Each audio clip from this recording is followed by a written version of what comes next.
You just pressed play on the Last Breath Huntcast, home of the HUNTROVERSY. We're here to entertain, educate, and engage. And in case you didn't know, you only live once. But if you do it right, once is enough. Don't waste it.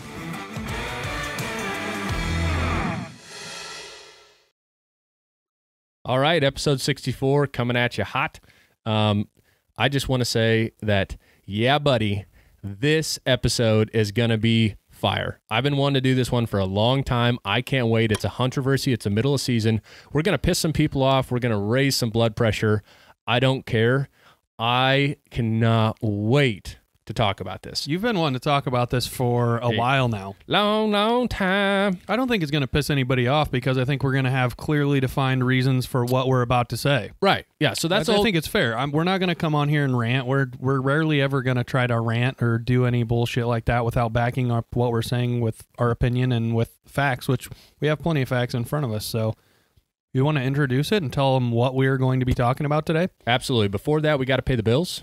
So this podcast always and has been brought to you by nobody other than Last Breath and Last Breath Media, i.e. us, right? We have not sold out yet. Not saying we won't, because really we do have to pay the bills. But seriously, though, if you're listening to this podcast, we appreciate you, and we really think if you enjoy this, you will love the content that's on our YouTube channel.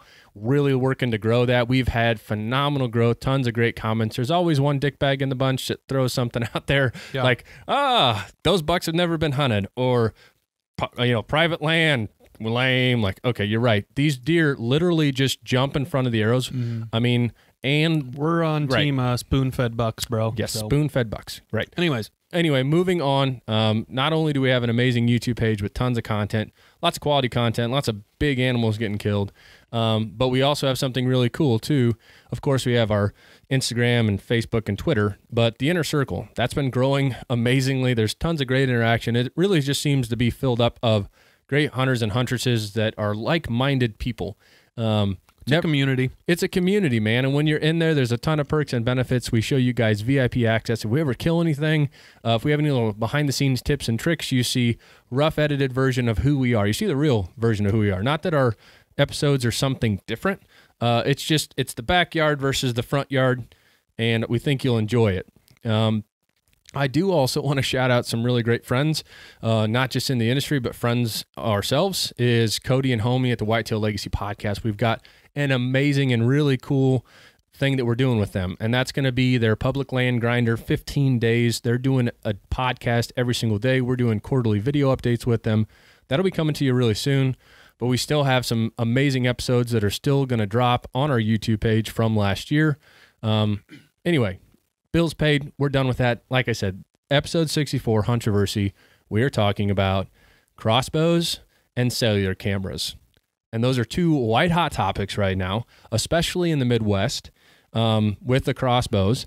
And we're going to talk about really which one accounts for more big buck harvests, right? And obviously this encompasses Boone and Crockett, and Pope and Young clubs' option to decide to no longer allow cellular cameras to be used for entry. So we're going to get into that. I'm going to read all the rules and regulations about that, specifically about Boone and Crockett, because Pope and Young is only a very specific niche of archers. You have to meet certain requirements to get that. So if you're crossbow hunting anyway, you'll never be able to get into the Boone and or Pope and Young club. But Boone and Crockett acknowledges crossbows, and that's why we're going to really focus on their verbiage and what their policies is for eligibility.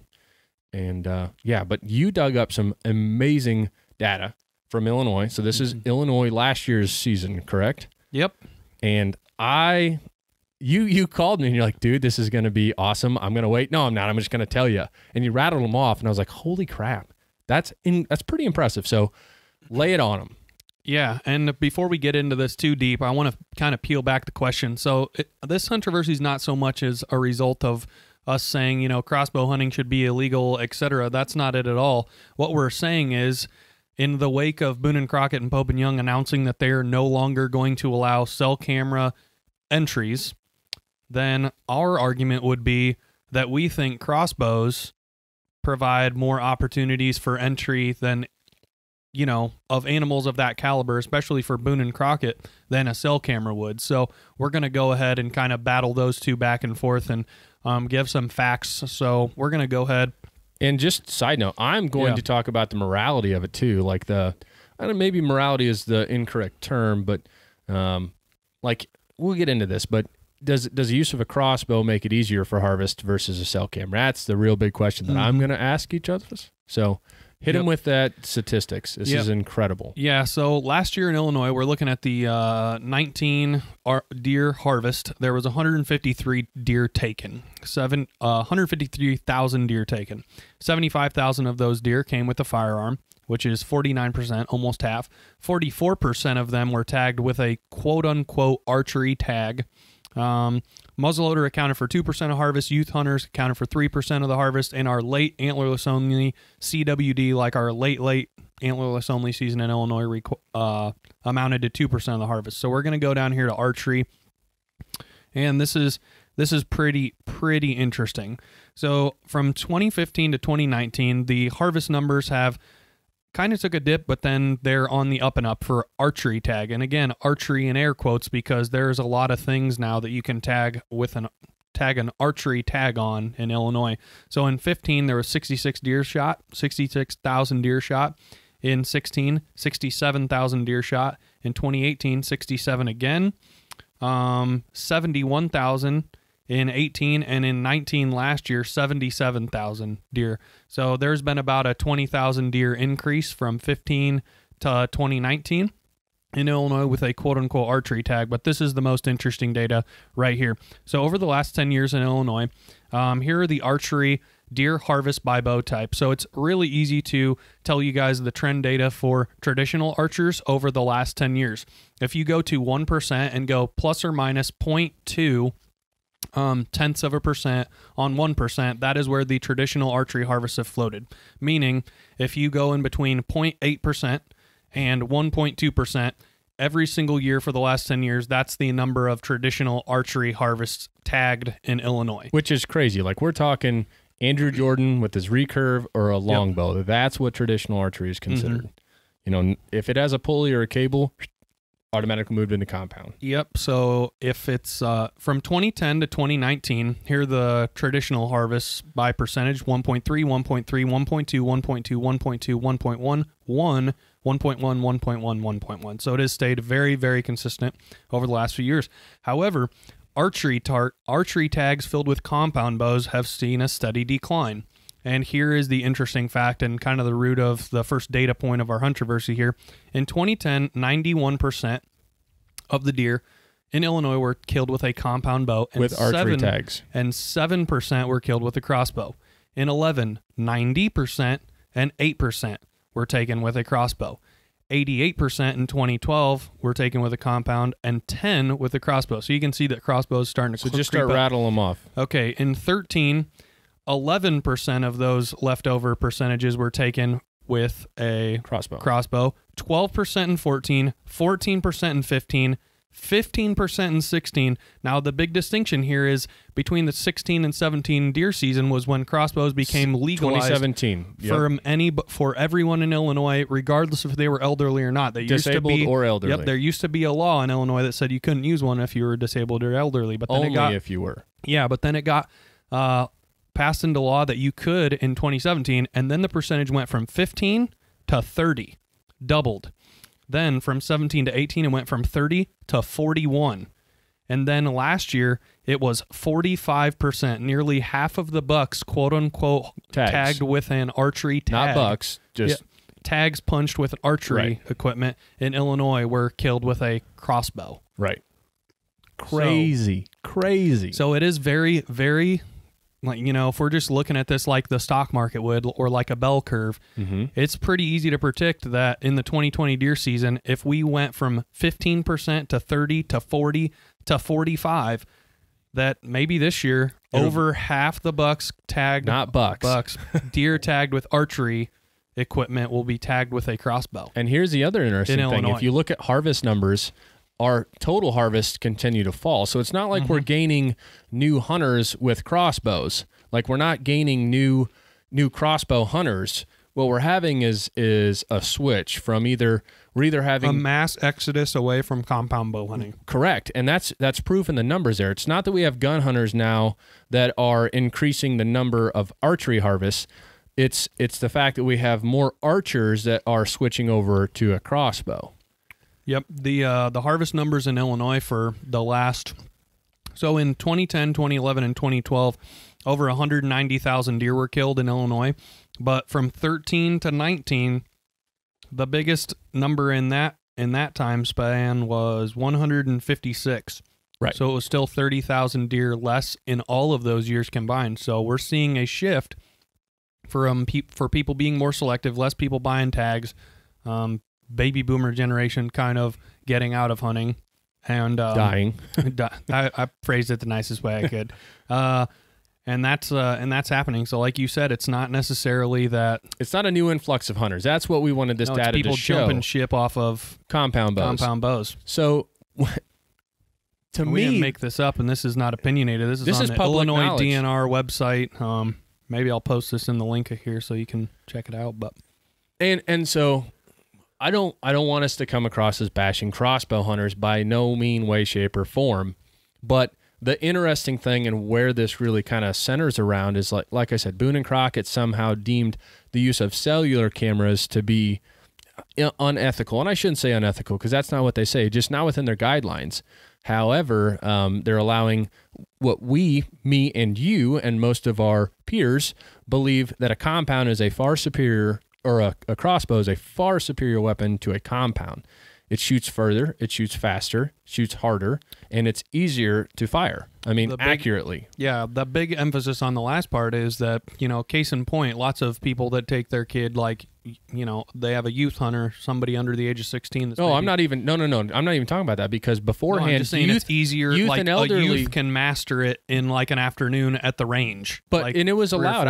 I'm totally a huge advocate. You want to get your kid into archery hunting, and he's below 13, 14, like he's at that age where he really can't pull enough, or she can't pull enough, to be confident, I want to say. I'm not arguing with that. I'm all in favor of the youth and elderly hunting. What I'm saying I'm talking is the hearts, that it's like easy from to 15 master to shooting a crossbow. Yeah, 15 to 55. I'm agreeing with you. That gap is really where I think we're focusing on right now, for the acceptance of it. Now, I don't know. Me and you have never harvested a deer with a crossbow. We don't own one. But I think it's just because we love our compound bows so much, right? We grew up, maybe it would be different too if we were in today's world, right? And we were now 15, where you go to the bow shop and you have the option of a bow or a crossbow.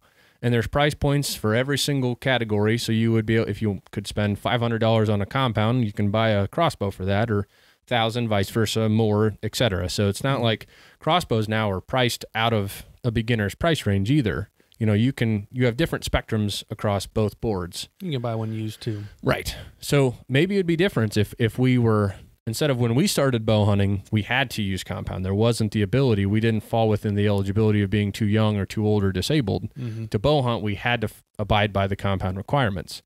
So maybe our views would be different if obviously in 2017, if we were 15 when we started to bow hunt hot and heavy, and instead of us using a hand-me-down bow or saving money to buy a compound bow, we would use a crossbow. So open-mindedness there. It's so interesting to see this big shift. And so we're going to get into this. So let me read you guys the eligibility guidelines for Boone and Crockett. They have 9. It's actually pretty interesting. I never had really looked at them until now. But I'm going to read them over quickly and explain what they mean if I need to. So the first one was spotting by air and landing with close proximity to harvest.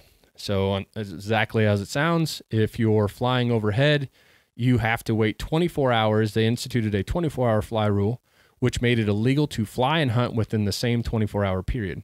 Now, obviously, which is hilarious, right? I mean, that's a law. I know 0 whitetail hunters with that a have helicopter, a hobby plane. They're like, I'm gonna go buzz over the back field or go buzz over the back 40. Yeah, I think this maybe applies to more Alaskan hunters. Yeah, I could see that, but even then, still, like if you're taking a float plane into your camp, and like you see a caribou or a moose like 500 yards before where your camp is, So now what? You can't hunt there? Like I wasn't scouting for them. I flew over them on accident. But besides the point, that's for interpretation. Number 2, herding or chasing with a motorized vehicle. Plain as it sounds. Can't drive deer or game with vehicles. Yeah, you can't run them down. You can't use your dirt bike side by side, etc. Number 3, we're going to skip because that deals with electronic devices, and that's going to encompass this controversy. I'll cover that last. Number 4 is hunting within a confined artificial barrier or escape-proof fences. Just as it sounds. Can't be a high fence animal. High fence, double fence, anything like that. Transplanted for the purpose of commercial hunting. Those two, I think, go right hand in hand. Number 6 is an interesting one that I thought was even necessary to be in there, but it was use of traps or pharmaceuticals. Now, the traps I get. The pharmaceuticals is what's weird. I don't know anybody that's like, I'm going to go out there and hunt them with my Scion dart gun, but that's what it covers. It says using drugs to slow down or kill a game is also deemed unsportsmanlike. However, this is very interesting. So the Boone and Crockett Club really recognizes most of state, territory, province guidelines. So, if it's legal to kill them with a crossbow within your state, sure, throw it in there, right? However, under this, so bears and cougars are allowed to be trapped in some states and territories legally within the state. Like you can trap a bear, you can trap a cougar. However, the Boone and Crockett Club does not deem that a eligible harvest method. So even though your state allows you to trap mountain lions, say with a foothold trap or a snare, if you do get one under trapping methods, it's not allowed to be entered. It has to be quote unquote hunted, even though it's legal to hunt them with dogs or hunt them over bait.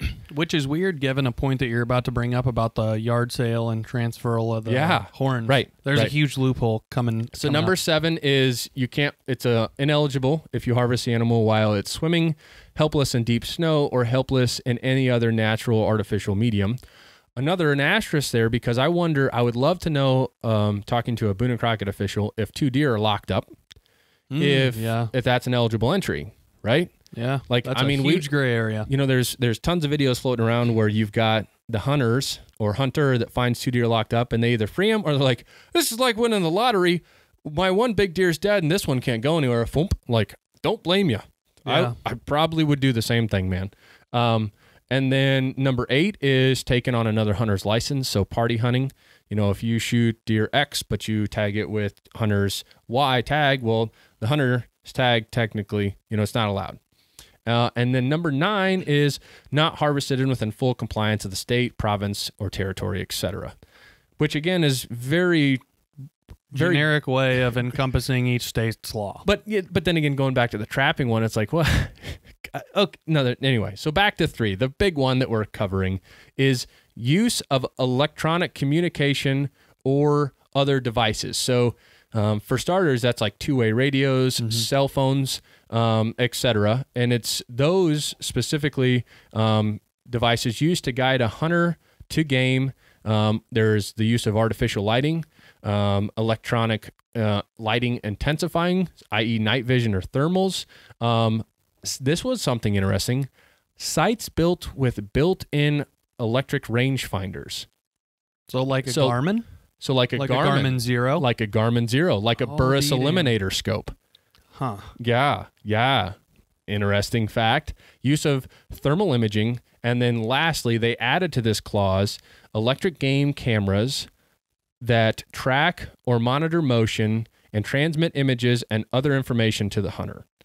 So they added that to this just recently. And that's really where we're emphasizing. So as you hear these eligibilities, it's, I always thought, okay, fair chase, legal method, boom, right? Because obviously herding or chasing with a motorized vehicle, killing them with a dart gun full of poison, drowning a deer when it's, it's like those kind of get I can't even believe that shit's on there with the killing them with a dart gun and poison to slow them down, etc. Well, that's like crazy. So what that means though is that means that some states crazy son of a bitch way out in the No, I'm not even talking about that. One time somebody tried to pull that.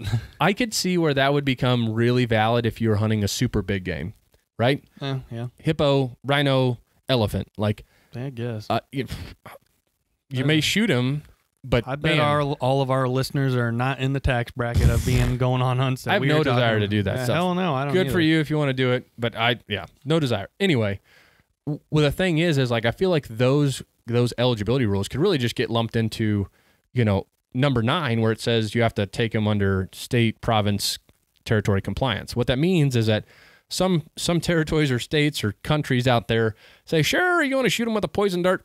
Don't care, or something along that line. Because if so, it would just be lumped into the state and normal guidelines. That's why I see it. Anywho, the other thing that's crazy is like the use of two-way radios or cell phones. Because, there's been multiple times where like we've been on hunting trips and it's like, okay, we'll split up and go look for deer. And then we find one. We're like, hey, dude, we found a group of bucks. We found a group of elk, or we found a group of antelope. Yeah. So automatically you're deemed ineligible, which is interesting, even with a radio. Yeah. Cell phones are one thing because you could be like 25 miles away, but two-way radio is really like talking 10 miles maybe. I don't know. Yeah. Maybe some good ones are further. Really good one, yeah. So now that we have that done, I'm going to talk about the weapons that are allowed, eligible with the Boone and Crockett Club. It's very simple. So recurve bow, long bow, compound bow, crossbow, rifle, shotgun, handguns, and muzzleloaders.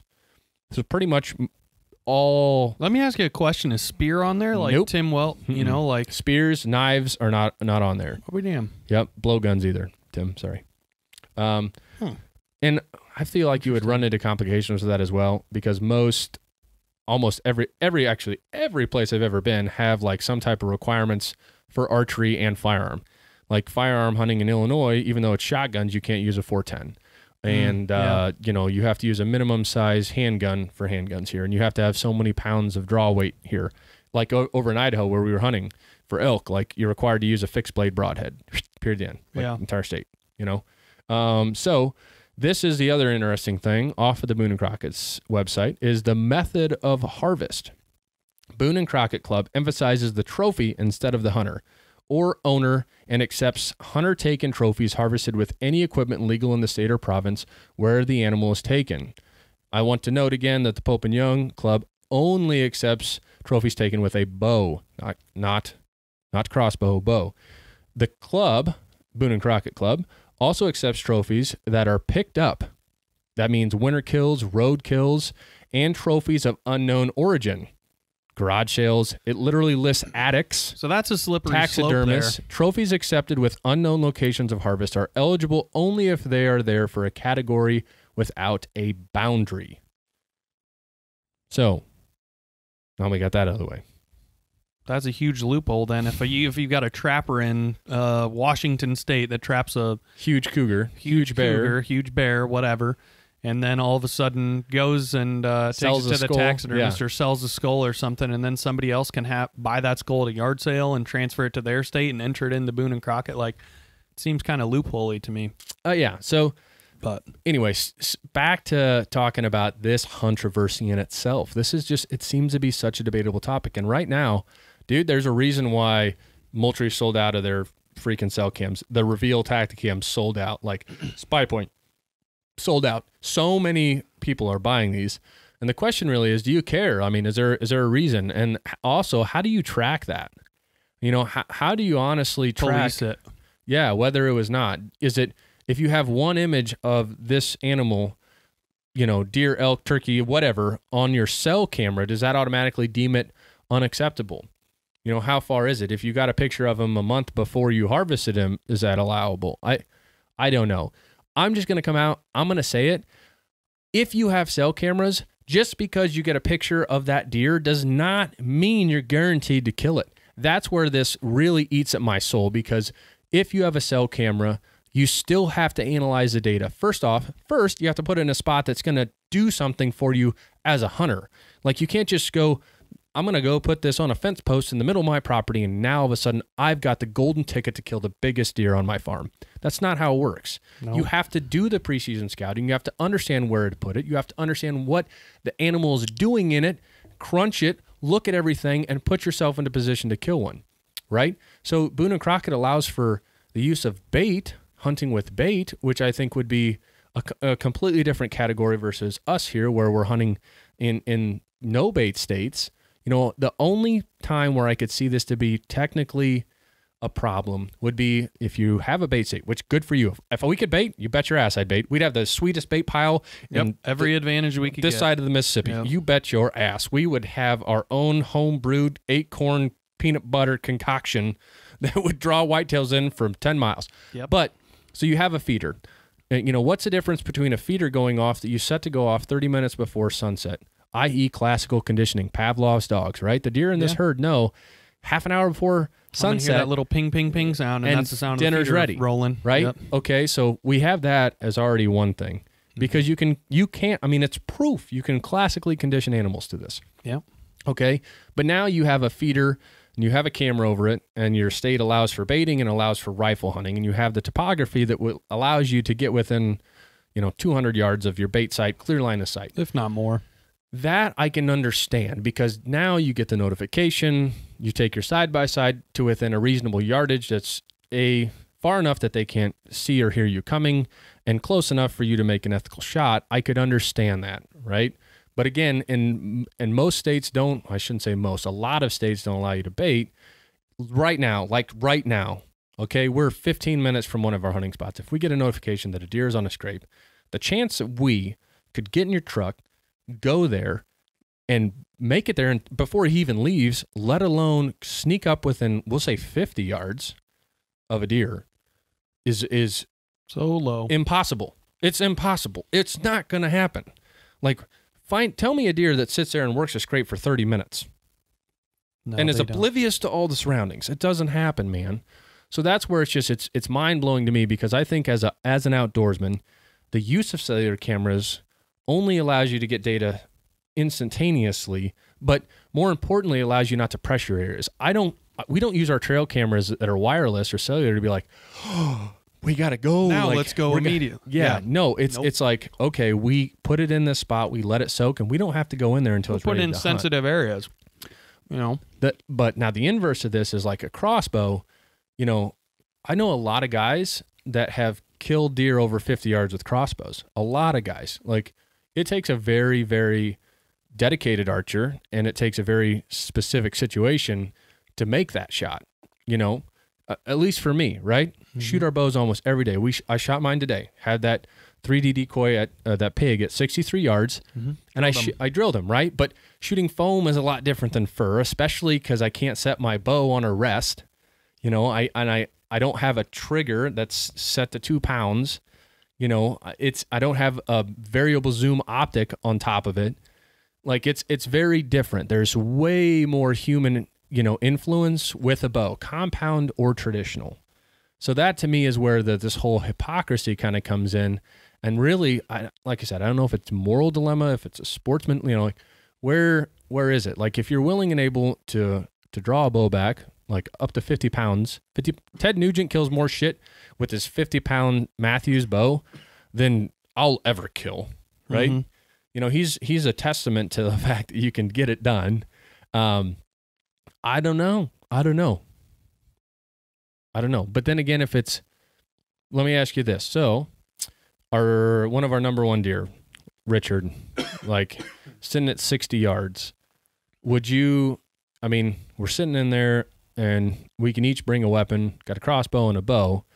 Would you use a crossbow to kill him if it was the only opportunity that you had this year? Like the only opportunity. We're sitting in the ground blind. It's in a stock field. Like, would you try to take the shot with your bow or would you opt for the crossbow?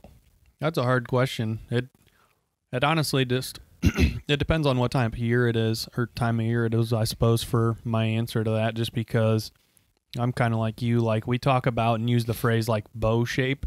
Like right now, like starting in June, July, August, September, the 4 months leading up to season, I'm probably shooting my bow 5 days a week, if not every day. And like right now in the beginning of season when the weather is not harsh and brutal, I'm still going out and, this whole week after work, I still went and shot my bow.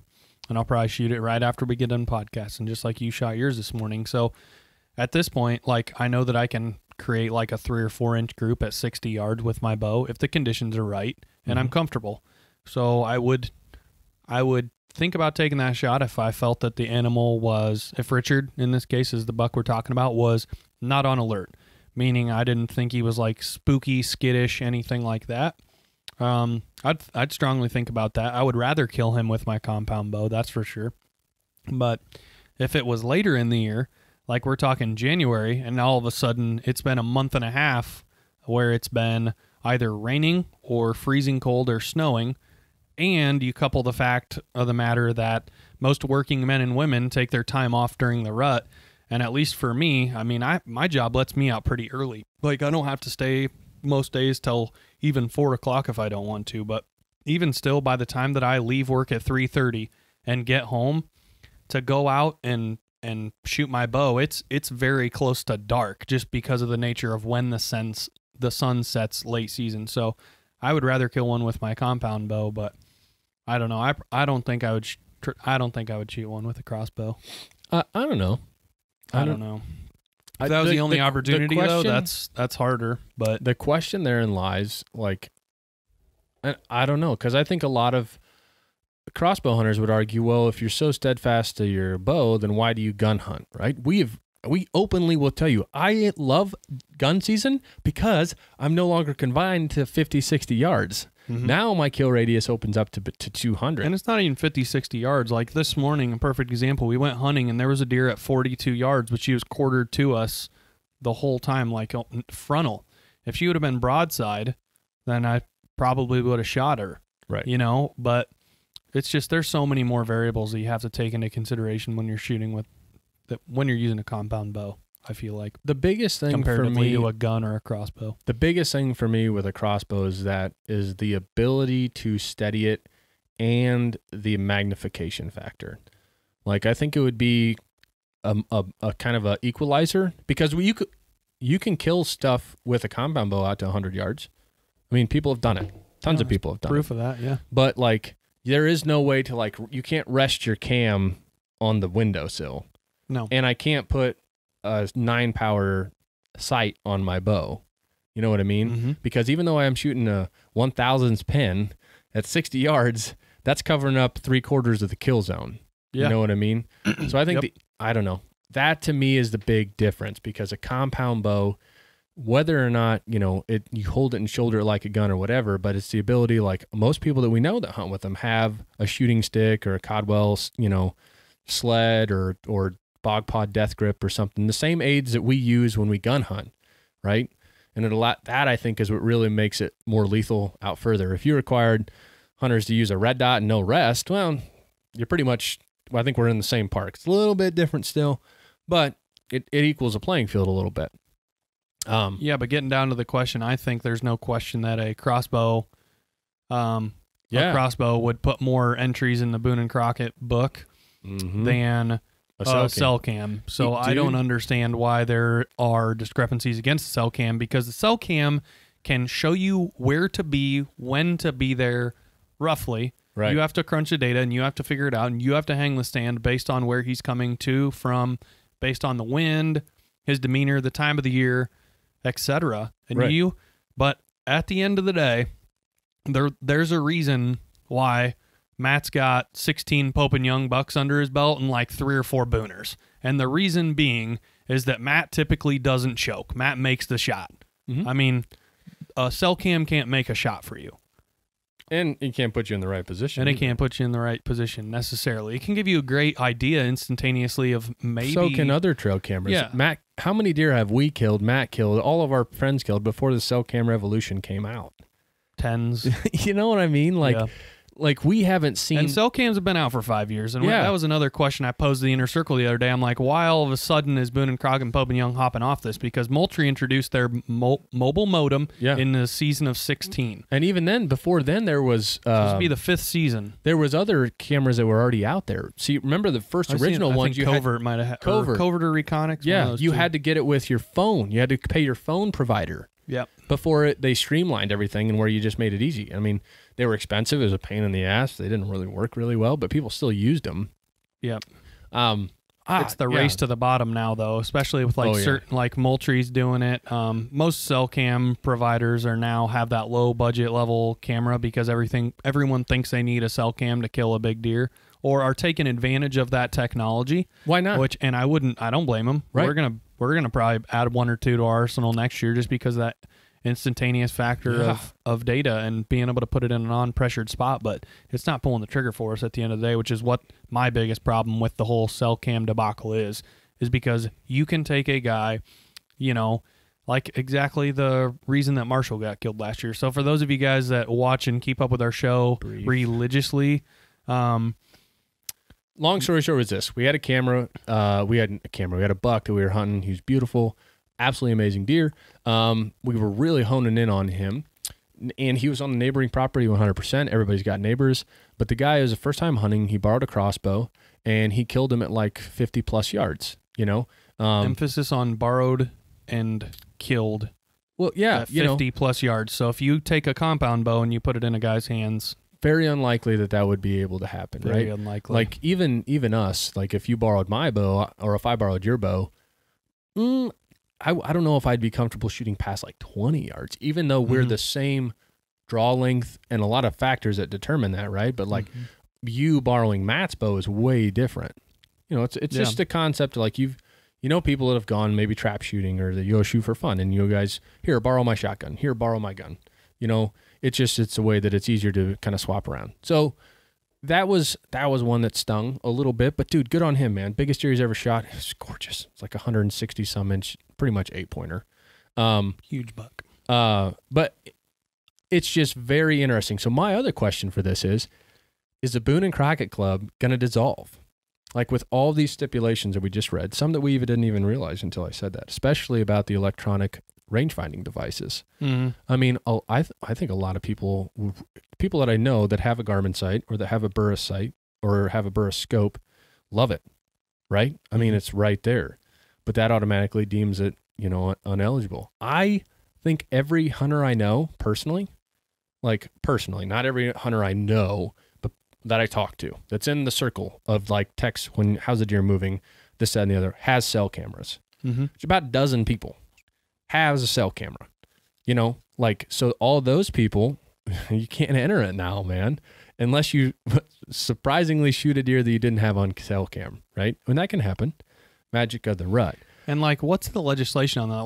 Let's say that you have a deer, like you put a cell camera out on October 1st in Illinois, like opening day of bow season, and you let it run for 2 weeks and it dies, and you kill that same deer that you got on that camera in November, like 1 month, 2 months later.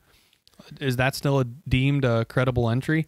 I don't know. There was a lot of articles when it first came out, but I'm just coming off of the eligibility clauses, policies of the Boone and Crockett Big Game Records program. That is where I'm under the tab eligibilities. And I read it exactly word for word what it says there. So it's the use of an electronic camera or trail camera, it says it on there, that transmit information or pictures directly to the hunter. I think they should add on a clause that's like a time limit, It's not even a time limit. How do you track that? Dude, you know how easy it is for me to delete it? You can't track that. Like, come on. You can't police that. No, just like the two-way radio, just like the cell phone. Like, there's a lot of things where there's going to have to be some code of ethics that's in there, for the hunter that submits his entry. So this is crazy. I was listening to a podcast the other day on a very, very, very notable, we would call him a digital hunter.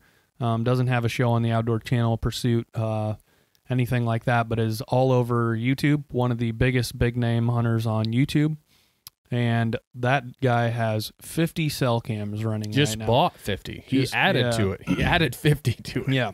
So every deer on that guy's farm, I mean, he's going to know when and if they move, and he's going to have a really good picture of. And I wish we could do it too. Yeah. And so that, again, for me, internal confliction, right?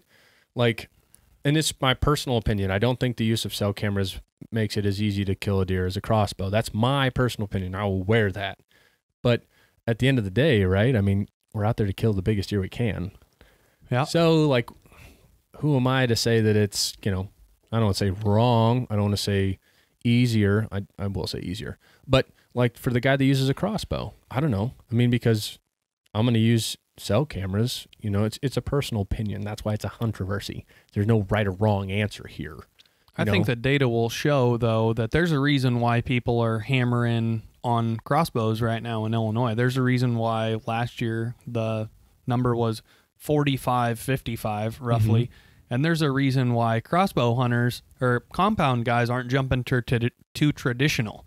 And that is because crossbows make it possible for people that do not put in the time and effort to be very extremely proficient, if not more proficient than a bow hunter that practices every day instantaneously when the moment they pick it up and shoot it. Because it's like a gun. And that is a true. short-range gun. It's true. I mean, that is and that'll true. ruffle some feathers, but it's a more proficient bow. It's more proficient than a compound. It's easier to shoot. It has a legitimate scope. You can shoot it farther. It's flatter trajectory. It hits harder. I mean, it's a superior weapon.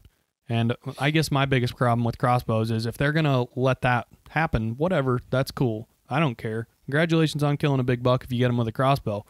But to say that, you know, that's the same reason why Illinois gun season, that 50% of deer are killed. Illinois does not have a long gun season like Iowa. There's no like 16-day long muzzleloader rip like Iowa. There is no like 20-day long rip like, you know, some rifle states have during the rut.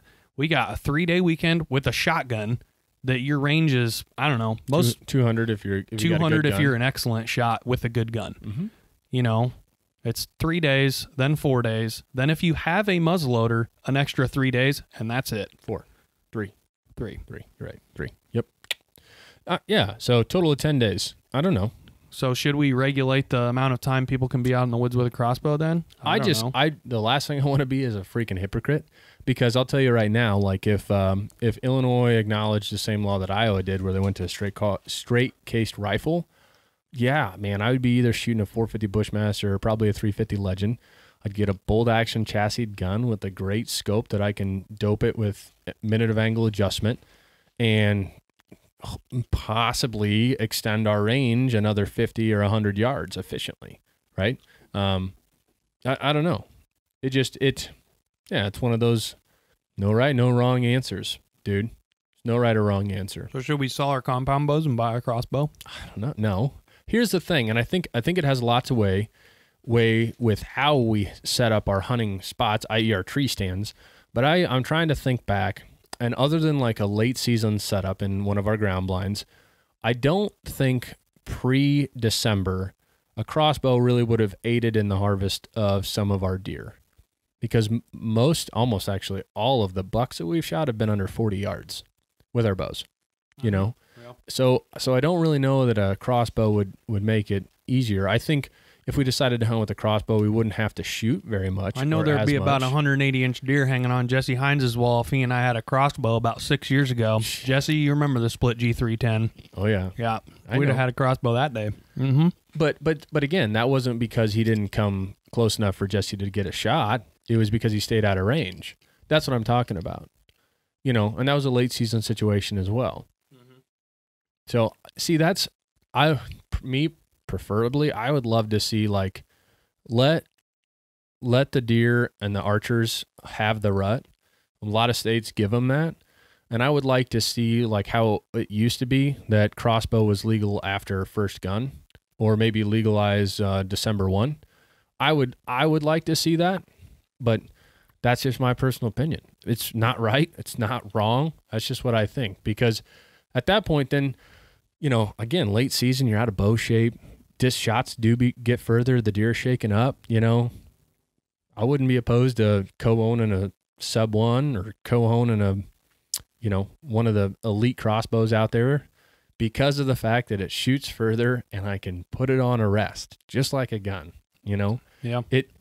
And it's because, like, you know, you talked about earlier, being out of bow shape. But the guy that does make the shot in, like, December 20th at 50 yards with his bow, Matt, like, dude, you got ice in your veins, man. That takes a lot of skill early season, like when we're in, quote unquote, again, good bow shape. But that just takes a lot of muscle memory, concentration, determination, like, you know, focus. I'm a little shaky because I only shot my bow once this week when it warmed up to 30. Like, yep. It's a little bit different there. So I don't know. I would love to hear people chime in. I hope we're not ruffling too many feathers, but like I said, right in the beginning, we're going to make some people angry probably. And it's not that we're against you, man. We love all hunters, dude. You get it done. Sweet. Just like the neighbor that killed him. Like I just don't like. I offered to send him all the trail camera pictures of this deer. I was like, hey, we nicknamed him Marshall. Like we've got about 40 videos and about 3 or 4 dozen picture sequences.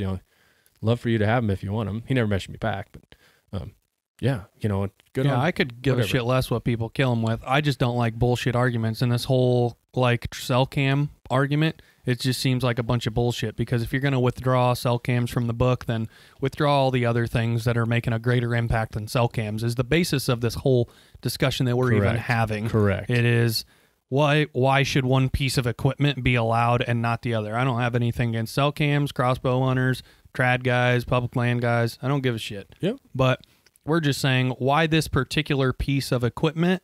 Why now? Like I said, they've been around for 5 years. I know that the price point's descending on all of them. It's becoming more affordable for the average